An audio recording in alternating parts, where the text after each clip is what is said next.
ആളൂരിൽ ജനവാസ മേഖലയിൽ മാലിന്യങ്ങൾക്ക് തീപിടിച്ചു. പുക ശ്വസിച്ച് സമീപവാസികൾക്ക് ശ്വാസമുട്ട് അനുഭവപ്പെട്ടു. ഫയർഫോഴ്സ് എത്തി തീയണച്ചു. ഷോളയാറിൽ സ്വകാര്യ വ്യക്തിയുടെ സ്ഥലത്ത് കിണറ്റിൽ തള്ളിയ മാലിന്യത്തിനാണ് കഴിഞ്ഞ ദിവസം രാത്രിയിൽ തീപിടിച്ചത്.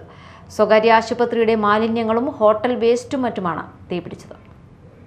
8 മണിക്ക് തുടങ്ങിയിട്ടുള്ള പുകയാണ്. നമ്മളിവിടെ മാലിന്യങ്ങൾ കത്തിച്ചിട്ട് എന്നുള്ളത് ഞങ്ങൾക്ക് അറിയില്ലായിരുന്നു. ഞങ്ങൾ ഇവിടെ അടുത്തുള്ളൊരു ടാങ്കറിൻ്റെ വർക്ക്ഷോപ്പുണ്ട്, അവിടുത്തെ ടാങ്കർ കത്തി എന്നുള്ളൊരു രീതിയിലാണ് നമ്മൾ പരിശോധന നടത്തിയത്. ഞങ്ങൾ ഇന്നലെ 12 മണി വരെ നമ്മളിത് അന്വേഷിച്ചെടുക്കായിരുന്നു. 12 മണിയായപ്പോൾ ഞങ്ങൾ തിരിച്ചു പോയാലുണ്ടായത്. അപ്പോൾ കുട്ടികളുള്ള വീടുകളിലൊക്കെ ശ്വാസം മുട്ടും ചുമയും അങ്ങനത്തെ ബുദ്ധിമുട്ട് വന്നപ്പോഴാണ് നമ്മളിത് ഇറങ്ങിയത്. പക്ഷേ നമുക്ക് കണ്ടെത്താൻ ഇന്നലെ കഴിഞ്ഞില്ല. ഇന്നാണ് ഇപ്പോൾ നമ്മൾ നേരെ വെളുത്തപ്പോഴാണ് ഈ സാധനം ഇങ്ങനെ കണ്ടെത്തിയത്.